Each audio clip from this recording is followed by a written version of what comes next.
Muy bien, vamos a hablar ahora. Ya vimos de cómo se debe crear la reserva, no menos del 10%, no más del 20%, ¿verdad? Fíjense que ese detalle, no sé si ustedes se han fijado que hay cosas que yo las repito constantemente. Y alguien puede decir, no, la licenciada ya dijo que el 10%, que el 20%, y sigue diciendo lo mismo. Esa técnica yo se la aprendí a un profesor que tuve cuando estudié el profesorado, ya, hace mucho, hace como 30 años, no, bueno, más de 30 años ya era profesor. Ese profesor tenía esa costumbre. Claro, él no nos dio eso como técnica, ¿va? Pero no, todas las clases nos repetía, algunas cosas las repetía y las repetía. Y luego yo llegué a la conclusión de que esa era una manera que él tenía de hacernos aprender algunas cosas. Entonces, cuando uno repite, ¿ya? Por ejemplo, yo doy materias numéricas como materias como matemática financiera o doy estadística, las fórmulas las repito. Cada vez que voy a resolver un problema, pongo la fórmula nuevamente y luego sustituyo para sacar todos los cálculos. Eso lo hago para que el alumno se aprenda la fórmula. De tanto verla, se la va a aprender. Lo mismo ahorita, la reserva legal, ya lo machaqué, no menos del 10%, no más del 20%. Eso, de alguna manera, ese estribillo que usted escucha cada rato, le va a la larga hace que usted se le grabe, ¿no? Igual que una canción, ¿no? Bien. A veces nos aprendemos canciones que ni nos gustan, ¿verdad? No nos gustan, pero tanto que las oímos en el bus, las oímos ahí en la plaza del pueblo, las oímos en el súper, en cualquier lado las estamos escuchando, se nos graban y ahí las andamos dando vueltas todo el día. Bien, ¿para qué va a servir la reserva legal? Primero, para cubrir pérdidas que pudieran producirse en un ejercicio económico.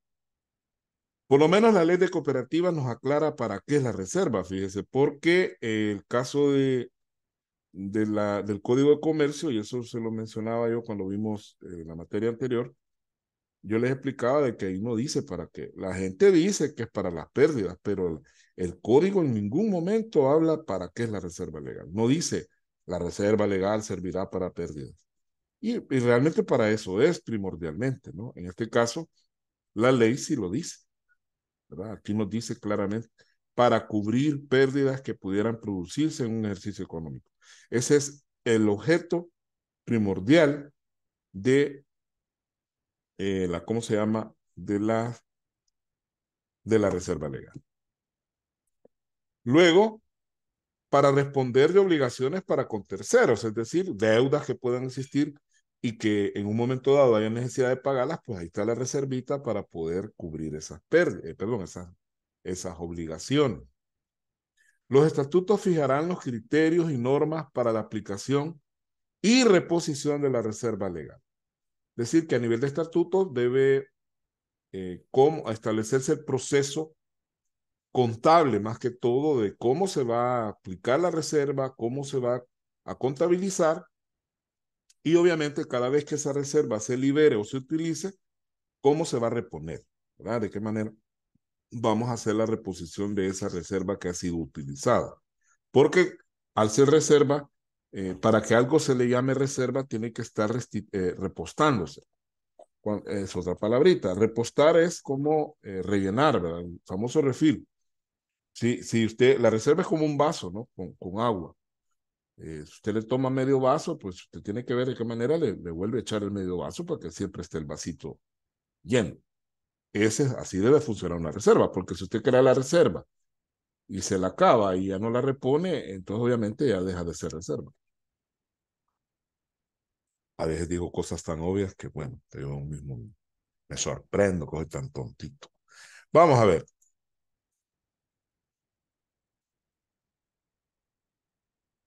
Como que el profesor virtual es más relajado que el presencial. El presencial es demasiado acartonado. Vamos a ver, los fondos de reserva legal de educación, laboral y previsión para cuentas incobrables, que ya las mencionamos todas, así como el producto de los subsidios, donaciones, herencias y legados que reciban las cooperativas, no son distribuibles. Por lo tanto, ningún asociado o sus herederos tienen derecho a percibir parte alguna de estos recursos. Esto es un blindaje que se le da no solo a la reserva legal, sino a todas las que se mencionan acá, de que no puedan ser manoseadas. Es decir, la idea es que esas reservas son como, mmm, quizás la palabra no sea muy adecuada, pero son sagradas, pues, ¿no? O sea, son cosas intocables. Media vez creadas estas reservas, nadie puede echar mano de ellas ni distribuirlas entre nadie. Ahí van a permanecer, aunque usted se vaya de la cooperativa, ¿verdad?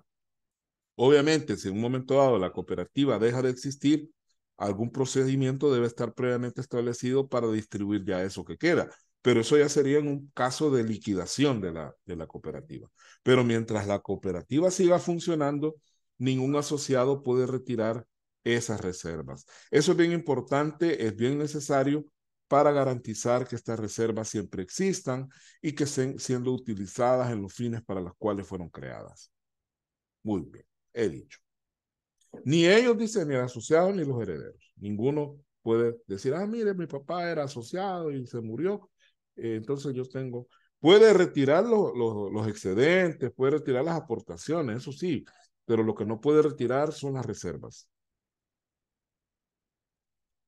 Cuando el asociado adeude parte de las aportaciones que haya suscrito, los intereses y excedentes que le corresponden por las aportaciones pagadas y otras operaciones realizadas con la cooperativa serán aplicados hasta donde alcancen a cubrir el saldo exigible.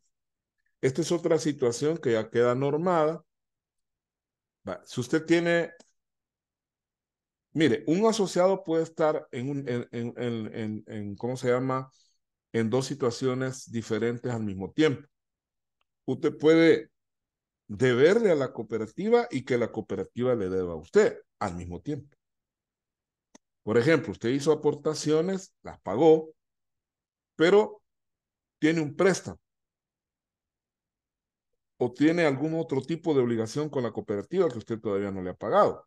Entonces, lo que está diciendo esta regla es que de los intereses y de los excedentes que la cooperativa le pueda pagar a usted, si usted tiene deudas pendientes con ella, obviamente deudas que no estén vencidas, perdón, deudas que estén vencidas, porque si la deuda no está vencida, está vigente, obviamente usted la va a pagar de manera normal, pero si usted ya se pasó de la fecha de pago y no pagó, obviamente lo que la cooperativa va a hacer de acuerdo a este artículo es aplicarle de esos excedentes, de esos intereses, lo que usted le debe, hacer un cruce hasta donde alcance, ¿no?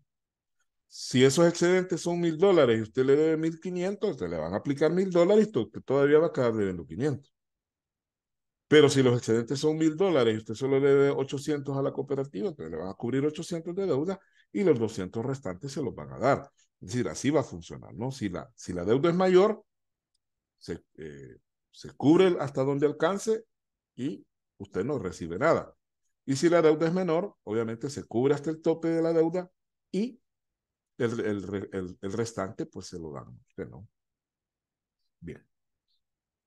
Las cooperativas podrán usar sus fondos de reserva y otros disponibles, excepto la reserva legal y la de educación, o sea, todas las demás, que son la de cuentas incobrables y la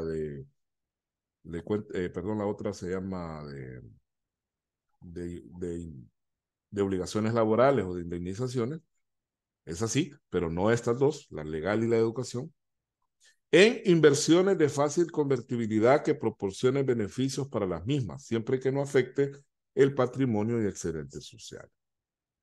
Esto es bien delicado porque el dinero se puede mal invertir. Y no se puede mal invertir por cuestiones de que yo así lo deseo, sino que se puede mal invertir porque no analizamos bien la situación. Entonces, ahí será la cooperativa la que decida en qué se va a invertir ese dinero. ¿Por qué? Porque si no es un dinero que está ocioso y la ociosidad del dinero, pues obviamente eso es, como yo digo siempre, dejar de ganar es perder. Si yo tengo ese dinero ahí guardado, ¿verdad? Que es para cuentas incobrables, pero no tengo cuentas incobrables ahorita, o tengo ese dinero para indemnizaciones, ni he despedido gente, ni pienso hacerlo, yo puedo perfectamente invertir ese dinero en bonos, en acciones, en Bitcoin no lo recomiendo, ¿no? O sea, pero puede invertirlo en algo para poder sacarle algún beneficio y que ese dinero no esté ahí tirado, ¿no?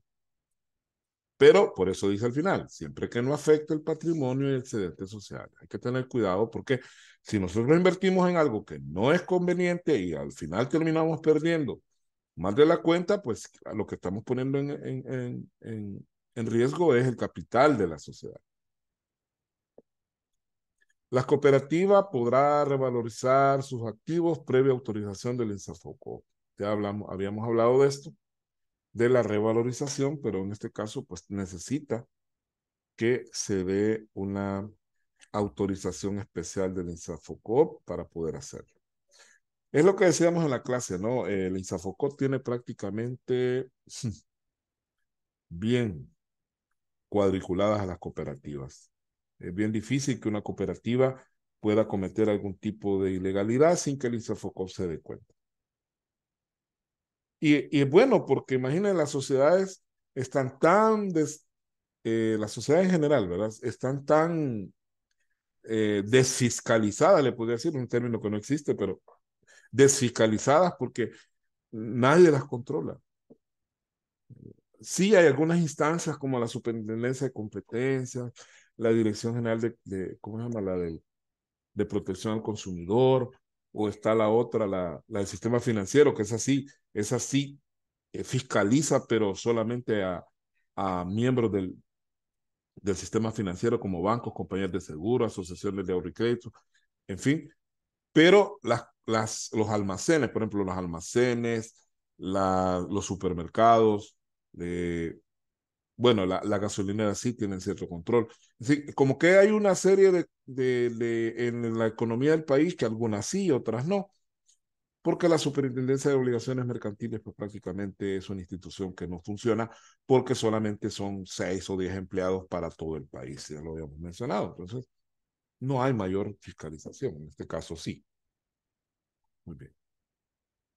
Vamos. La totalidad de las sumas resultantes de la revalorización quedarán en una reserva especial hasta que la cooperativa haya realizado el valor de la revalorización a medida que lo vaya realizando. Aquí el que redactó específicamente este párrafo, eh, no sé qué estaba pensando. O sea, no es que esté mal redactado, sino que hay mucha redundancia, ¿verdad? Aunque dicen los abogados, es preferible que una ley, un artículo de una ley sea redundante y no que sea poco claro. Porque claro queda, está clarísimo lo que dice, pero es redundante, suena feo. Solo veamos estas palabras. Mire, la palabra revalorización una vez, dos veces. La palabra realizado y realizando. Entonces, esas dos repeticiones son las que hacen, y como son palabras largas, se nota más la redundancia. Pero bueno, analicemos. La totalidad de las sumas resultantes de la revalorización quedará en una reserva especial. O sea, eso hay que guardarlo, porque si usted revaloriza un activo, y eso ya lo vimos en contabilidad, creo que los mencioné, ese dinero que usted ha calculado de revalorización realmente es aire, ¿no? Porque no es dinero real. Usted dice, bueno, este terreno vale 1 millón, hoy vale 1,5 millones, lo voy a revalorizar. Ese medio millón extra no es dinero, ni tampoco es terreno, porque el terreno vale 1 millón, según lo tiene registrado. Entonces, ¿qué es lo que va a hacer con esa revalorización? La va a guardar en una reserva. ¿Hasta qué momento usted va a considerar ese dinero como propio, como parte de su patrimonio? Hasta que usted haya realizado ese valor. Es decir, que usted tiene el terreno de 1 millón y le revalorizó en $500,000 más, usted lo vende en 1,500,000, entonces ya se convierte en plata ese medio millón que usted había revalorizado y por lo tanto ya se convierte en un activo propiamente dicho. ¿Ah? Y hay que liberar la reserva, hay que quitarla de la reserva, el medio millón, y ya ponerla como parte del patrimonio propiamente dicho. Y luego dice, a medida que lo vaya realizando, porque a veces los activos que se han revalorizado no son un solo activo, sino que son varios, y por lo tanto probablemente se van a ir realizando de manera paulatina. Recuerde que el término realizar, ¿verdad? significa vender, ¿verdad? Realizar es vender. Por eso es que al activo, a los inventarios también se le conoce como activo realizable, porque es un activo vendible, ¿verdad? Es un activo que se puede vender. Eso significa realizar, ¿verdad? Convertirlo en realidad, pues hacerlo pisto. Entonces, resumiendo, se crea la reserva y en la medida que esos bienes se vayan vendiendo y se vaya recuperando esa revalorización, en esa medida se va a ir liberando la reserva y se va a ir convirtiendo prácticamente en parte del capital de la empresa, en este caso de la sociedad, de la cooperativa, perdón. Este valor incrementará necesariamente su reserva legal, sin que éste pueda exceder el máximo establecido en esta ley.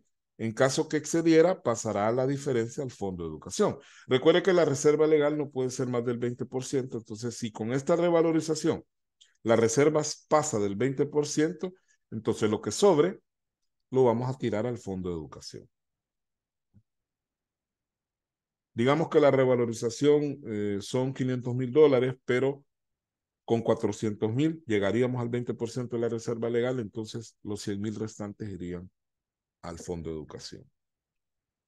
Los recursos y cualesquiera otros bienes de la cooperativa, así como la firma social, deberán ser utilizados únicamente para cumplir sus fines. Aquí esto es algo que algunas personas dicen, pues obvio, no pueden, como van a usar los bienes de la cooperativa para otros fines, para sus fines personales, por ejemplo. Pues sí, pero la gente no entiende así de manera, o sea, la gente necesita que se le diga claramente lo que puede y lo que no puede hacer. Recordémonos del artículo 8 de la Constitución que yo siempre les menciono. Nadie está obligado a hacer lo que la ley nos manda. Entonces, si no hay una ley donde dice, mire, los recursos y todos los bienes, así como la firma de la cooperativa, no se puede usar para otras cosas que no sean los fines de la cooperativa, cualquiera puede decir, mire, la ley no dice nada, entonces usemos los bienes de la cooperativa para otras cosas diferentes a para las cuales ha sido creada. No se puede. ¿Verdad? Tiene que respetarse los fines de la cooperativa, porque si no, se desnaturaliza el proceso y se corre el riesgo de que esos recursos invertidos en otras cosas se puedan perder. Los actos realizados en contravención a lo anterior no tendrán ningún valor. O sea, significa que si usted firma a nombre de la cooperativa algún convenio fuera de lo que los estatutos dicen, no tiene ningún valor legal para la cooperativa. Es decir, la cooperativa no tendría que responder legalmente si se da algún tipo de situación legal o problemática. Y luego dice, los infractores de estas normas quedarán solidariamente obligados a indemnizar a la cooperativa, en primer lugar, de los daños y perjuicios a que hubiere lugar, además de la acción penal correspondiente. Es decir, que si la sociedad se ve involucrada en un problema legal o acarrea alguna pérdida o cualquier otra situación que afecte su patrimonio, las personas que tomaron las decisiones van a ser las que van a quedar solidariamente obligadas a pagarle a la cooperativa cualquier daño o perjuicio que la cooperativa haya tenido que sufrir. Sin menoscabo, ¿verdad? Sin menoscabo de las acciones penales que la misma cooperativa puede emprender en contra de ellos, es decir, los puede meter presos, si la cooperativa así lo decide. Los demanda penalmente y fuímonos, ¿va? Allá hacerle compañía a tantos que están allá, lamentablemente.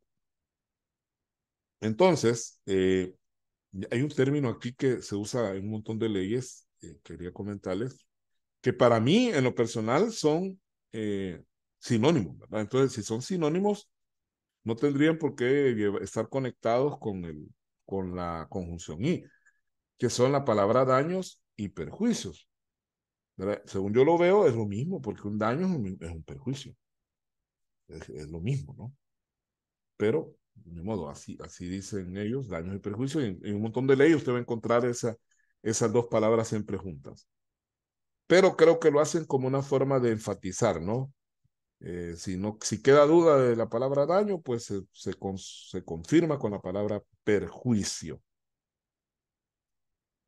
Mucho ojo con esta palabra perjuicio, no es lo mismo perjuicio que prejuicio. Tiene las mismas letras, ¿verdad? Solo les cambia el orden de la primera, de la segunda y la tercera letra, pero perjuicio es daño, ¿verdad? De ahí vienen animales perjudiciales, como las cucarachas, las moscas, y prejuicio es una idea preconcebida que tenemos de alguien o de algo, como por ejemplo los prejuicios raciales, que existen, nos guste o no nos guste, el ser humano es racial, no digo racista, es racial porque todos analizamos a las otras razas como cosas raras. Nosotros aquí en El Salvador estamos tan mezclados, o sea, es una mezcla de razas que hay aquí, que nadie puede decir que es blanco, puramente blanco, ni nadie puede decir que es indio, puramente indio, ni nadie puede decir que es negro, puramente negro. Pero no sé si a ustedes les ha pasado, si usted vaya por las zonas turísticas, de repente aparecen unos chelones así como de 2 metros, y quieras o no, uno se siente intimidado, se siente raro, y dice, uy, y no haya que hacer uno, no haya si hablarles o no hablarles. Y lo mismo si usted ve unos grandes negrotes allá, pues igual, pues, ¿verdad? Entonces es normal que nos sintamos raros frente a esas personas. De ahí a que las discriminemos, a que digamos que son, por ejemplo, aquel prejuicio de los negros, que los negros son delincuentes, que los negros son malos, que los negros les gusta golpear a la gente, que los negros son violadores. Ese es un prejuicio que se maneja mucho en Estados Unidos y de ahí tanto problema que existen allá como eh, el movimiento Black Lives Matter, que es un movimiento que dice las vidas negras importan, es decir, que en contra del abuso de la policía contra la gente negra, ¿verdad? Hay un caso emblemático, no recuerdo el nombre de ese muchacho que murió por una golpiza, no por la golpiza, sino porque el policía le puso la rodilla en la espalda y él pues terminó asfixiado. Entonces, son situaciones que se dan por los prejuicios raciales, que muchas veces quienes se encargan de hacer que esos prejuicios se exacerben son los políticos, ¿verdad? Los políticos sacan raja del racismo natural de las personas. Ya de por sí la persona es racista y con lo que los políticos les dicen se vuelve mucho más. Por ejemplo, Donald Trump, aunque él diga no hable de razas, porque él no habla de razas, pero indirectamente asocia las razas con las cosas malas, porque él dice, bueno, todos los inmigrantes que vienen de México, Centroamérica y otros países son delincuentes, dice. Esa es una forma de discriminación racial, porque realmente los mexicanos, los salvadoreños y todos los demás somos de raza diferente a los gringos. Entonces, la gente de allá, al oír ese discurso, dice, ah, cierto, y esta gente viene a delinquir aquí, viene a matar, vienen a violar. Otro prejuicio que se maneja con los inmigrantes es que los inmigrantes le llegan a quitar las plazas de trabajo a los gringos, y eso es mentira también. Las plazas que van a ubicarse los latinos y otros inmigrantes a Estados Unidos son plazas que los mismos gringos no quieren hacer, ¿verdad? Porque son trabajos pesados o muy sucios y bueno, lavar baños, por ejemplo, eso no lo hace un gringo, eso lo hace un latino, eso lo hace un negro. Entonces son cuestiones que a la larga lo que busca el político siempre es obtener un beneficio para él y la gente pues que solamente agacha la cabeza o solamente dice amén a todo lo que le dicen. Usted tiene que ser analítico de lo que le dicen. Yo no le digo no siga al gobierno actual, pero analice las acciones. Usted está estudiando y todo lo que usted se va viendo, como lo que acabamos de ver del INSAFOR. ¿Por qué cerrar el INSAFOR? Pues, ¿cuál es el propósito real? ¿Sabe cuál es el propósito real? Un presupuesto de 50 millones de dólares que maneja el INSAFOR al año y que a saber a dónde vaya para ese dinero. Bueno, por ahí va la cosa. Solo le doy la idea, analícelo. Terminamos con esta presentación, jóvenes. Vamos a seguir.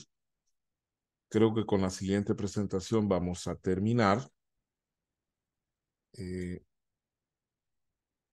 ya hablamos, esta presentación era de los aspectos del régimen económico. Ahora vamos a hablar de los aspectos tributarios, con esta vamos a terminar, porque sí, no me siento muy bien de la garganta.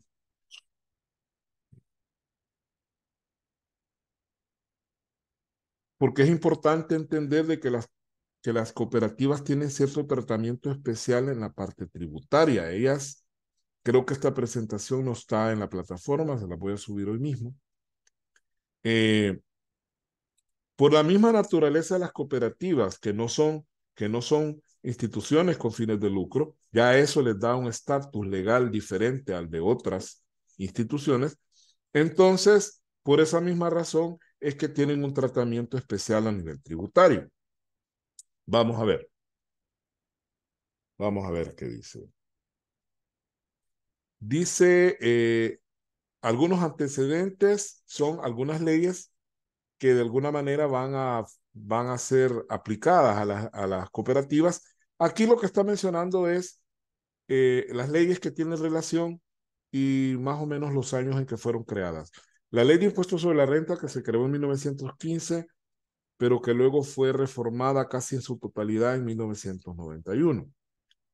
Eso obviamente ha venido recibiendo reformas como la del año 2000, donde prácticamente la ley de impuestos sobre la renta, al igual que la ley del IVA, quedaron prácticamente reducidas a unas cuantas páginas, porque el Código Tributario que se aprobó en el año 2000 y que entró en vigor en el 2001, absorbió un montón de aspectos. Sobre todo, el Código Tributario absorbió la parte formal de las leyes tributarias, es decir, la parte administrativa, de requisitos, de plazos, todo eso lo absorbió el Código Tributario y las leyes solo se quedaron con la parte sustantiva, que es prácticamente el impuesto, las deducciones que tiene cada impuesto, etc. Entonces, esos serían los antecedentes de los aspectos tributarios que se van a aplicar a las cooperativas. Ahora, ¿cuáles son las exenciones de acuerdo a la Ley General de Asociaciones Cooperativas a las que tienen derecho estas instituciones? Los privilegios que se otorgarán por parte del Estado de acuerdo con esta ley a las cooperativas desde el momento de su constitución son los siguientes. Veamos cuáles son esos privilegios. Primero, exención de impuestos de papel sellado y timbres, derechos de registro de inscripción de todo acto o contrato que celebren las cooperativas a favor de terceras personas o estas a favor de aquellas, cuando le corresponda por la ley pagarlo a la cooperativa, así como en toda actuación judicial y administrativa en que intervenga la cooperativa, como actora o demandada ante los tribunales de la República. Primeramente, pues usted puede ver que he subrayado esto. Hay que aclarar que el impuesto de papel sellado y timbres ya no existe, ¿verdad? Esto se derogó al crearse la ley del IVA, ¿verdad? El papel sellado y timbres ya no existen. Hoy es el IVA el que se aplica. Por lo tanto, eso ya no tiene validez. Pero sí los derechos de registro. Recuerde que hay documentos que hay que llevarlos, por ejemplo, al registro de comercio. Hay otros documentos que hay que llevarlos al registro de la propiedad, raíz de hipoteca. Hay hay otros documentos que hay que llevarlos a, a otro tipo de registro, como los registros catastrales, cualquier registro, porque ahí dice derechos de registro y inscripción de todo acto o contrato que celebren las cooperativas con terceras personas, ya sea a favor de la cooperativa o de la cooperativa hacia a favor de la persona, la tercera persona, que podría ser un asociado, siempre y cuando le toque pagarlo a la cooperativa, porque si legalmente le toca pagarle a la otra persona, pues la otra persona que pague, ¿va? Pero si le toca a la cooperativa legalmente, entonces tendría la exención de pagar ese derecho en cualquier registro que exista, ¿no? Registro oficial. Así como cualquier, dice, uy, ya no va a acabar el tiempo. Así como en toda actuación judicial y administrativa en que intervenga la cooperativa, ya sea como actora, es decir, cuando ella demanda, o demandada, que es cuando a ella la están demandando, ante los tribunales de la República. Cualquier cosa de esas que se tenga que hacer y que haya que pagar algún derecho, la cooperativa queda libre de pecado. Ese es en primer lugar. Y ahí dice, ¿verdad? La ley del papel sellado y timbres fiscales fue derogada cuando se promulgó la ley del IVA en 1992. Y alguien me puede decir, mire, licenciado, ¿y por qué aparece siempre eso ahí? Pues ya lo hubieran quitado. Sí, pero mientras no haya un decreto de modificación de la ley, eso siempre va a aparecer ahí, ¿verdad? No se puede así de a priori decir, no, quitémoslo porque ya no existe, no. Y lo menciona la ley tiene que respetarse. Hay algún principio de la ley que se llama la literalidad. Entonces la ley hay que respetarla en su letra. Así como está escrita, así se debe escribir. No debemos hacerle ningún tipo de interpretación personal a las leyes. Eso no es, al menos para escribirlas o para mencionarlas en un documento, ¿verdad? Cuando usted menciona una ley en un documento y dice, de acuerdo con el artículo tal, debe mencionar tal como dice ahí, aunque usted lo interprete de otra manera. Otra, la D, inserción gratuita en el diario oficial de las publicaciones que ordene la ley o su reglamento. Para poder publicar en el diario oficial, una persona común y corriente tiene que pagar, ¿verdad? Como se le paga a un periódico privado, como la prensa gráfica o el diario de hoy. Claro, son aranceles un poco más cómodos, ¿no? Un poco más cómodos. Pero igual, las cooperativas no tienen obligación de pagar ningún tipo de derecho para publicar en el diario oficial. Es de choto. Los siguientes privilegios serán concedidos a petición de la cooperativa interesada por el acuerdo ejecutivo en el ramo de economía, total o parcialmente, previa justificación con audiencia del Ministerio de Hacienda por el plazo de 5 años a partir de la fecha de su solicitud y prorrogables a petición de la cooperativa por periodos iguales. Es decir, lo que acabamos de mencionar, eso ya está dado, no necesita hacer nada la cooperativa para tener derecho a esas dos exenciones que mencionamos anteriormente. Pero para las que siguen ahorita que vamos a mencionar, sí, tiene que hacer la solicitud primero la cooperativa. ¿Quién va a autorizar? Economía va a generar un acuerdo donde le pueden autorizar de manera total lo que está pidiendo o de manera parcial, es decir, solo una parte de lo que usted pide. Y se tiene que consultar al Ministerio de Hacienda para que él valore si es válido o no válido darle esas exenciones. Aunque lo hace Economía, pero Hacienda también tiene que dar su opinión. El plazo para el cual se van a dar estas exenciones son 5 años, a partir de la fecha que se solicite, y se pueden prorrogar siempre y cuando la cooperativa también lo solicite por periodos iguales, ¿verdad? Es decir, que cada 5 años habría que estar haciendo este trámite para poder tener derecho a ello. Muy bien. Primera exención. Exención del impuesto sobre la renta, vialidad y territorial agropecuario, cualquiera que sea su naturaleza, el capital con que se forma, intereses que se generen a partir del ejercicio fiscal durante el cual se presente la solicitud. Entonces, estamos exentos de impuestos sobre la renta como cooperativas. Ahí también subrayo el impuesto de vialidad y territorial agropecuario ya no existe, ¿verdad? Al menos a nivel empresarial. Porque la vialidad, por ejemplo, tiene ciertas categorías, ¿no? Y no recuerdo cuál es la clase que esa sí nos lo cobran a nosotros. Vialidad clase A parece que es la que nosotros nos cobran, pero hay otros tipos de vialidad que ya no se aplican. Solo se aplica la de las personas que se le pagan normalmente a las alcaldías. Muy bien. El B se derogó, que es la importación de libros.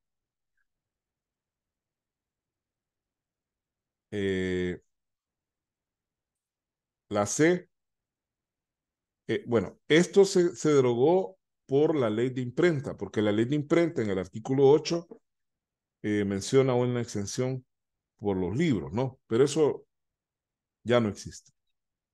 Exención de impuestos fiscales y municipales sobre su establecimiento y las operaciones. Más que todo, a nivel fiscal no hay impuestos sobre propiedad, ¿verdad? Eso desapareció. Antes se llamaba impuesto sobre el patrimonio, ya no existe. Pero sí existe el impuesto catastral, que ese se paga a la alcaldía. También de eso está exenta la cooperativa. No debe pagar impuestos municipales. Impuestos, jóvenes, no dice tasas. Las tasas son otra cosa. Si el INSAFOCOOP comprobare que una cooperativa está haciendo mal uso de los privilegios enunciados en el artículo anterior, deberá solicitar al Ministerio de Economía que se revoquen, suspendan o restrinjan los mismos. Es decir, que el INSAFOCOP va a estar constantemente verificando que la cooperativa, por ejemplo, no pierda su naturaleza sin fines de lucro, por ejemplo. Si se determina que se está metiendo mano empresas privadas a la cooperativa, se le puede solicitar al Ministerio de Economía que revoquen, es decir, que eliminen, que suspendan, puede ser temporalmente, o que restrinjan, es decir, le quiten ciertos derechos nada más, depende de lo que pida el INSAFOCO. El Estado y los municipios otorgarán en forma prioritaria concesiones a las cooperativas para la explotación de recursos naturales, así como para prestar servicios públicos e instalar y operar otros de la misma naturaleza.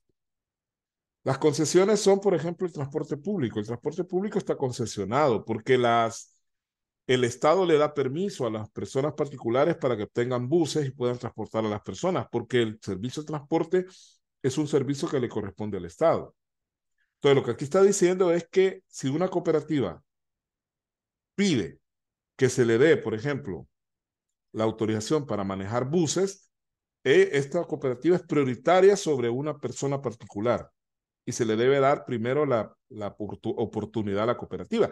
De hecho, hay muchas cooperativas de transporte de buses, ¿verdad? Muy bien. Proceso de obtención de exenciones. Aquí nos da cómo se debe hacer para pedir, para solicitar estas exenciones. Se concede exención de impuestos sobre la renta y municipales basado en el artículo 72 de la ley de asociaciones cooperativas, a manera de incentivar el cooperativismo en el país. Entonces, la ley de impuestos de la renta en el artículo 74b dice, no corresponderá practicar la retención ni pagar el impuesto a que se refieren los artículos anteriores cuando el sujeto que recibe las utilidades sea el Estado y sus dependencias, las municipalidades u otro ente de derecho público, las federaciones y asociaciones cooperativas. Ahí las excluye de las retenciones de impuestos sobre la renta. Como las corporaciones o fundaciones de utilidad pública que se encuentren excluidas conforme al artículo 6 de esta ley. Eh, Vamos a ver los requisitos generales. De todas maneras, esto lo voy a colgar en la plataforma porque ya me está acabando el tiempo. Ahí dice dirigido a la señora ministra de Economía, firmado por el representante legal o su apoderado, especificando la denominación de la cooperativa, el monto del patrimonio, capital y utilidad de la cooperativa, objeto de la asociación y sus actividades, número de asociados masculinos y femeninos y de empleados también masculinos y femeninos. Beneficios que solicita, ¿verdad? Especificar propiamente qué es lo que está solicitando. Recuerde que esto no será así nomás, sino que tiene que especificar qué es lo que quiere y especificar si es primera vez o es prórroga, la dirección exacta, si es preciso, adjuntar un croquis, el teléfono, el WhatsApp y el correo electrónico de la cooperativa en este caso y especificar cada uno de los documentos. Credencial del presidente, fotocopia del DUI, NID de la asociación y los estatutos vigentes. Balances y las últimas declaraciones. Vamos a quedarnos por ahí, lo voy a retomar en la próxima sesión que tengamos. Voy a retomar esta parte para terminarla. Bien, muchas gracias, jóvenes. Pórtense bien. Cuídense. Gracias, igual. Adiós. Bye.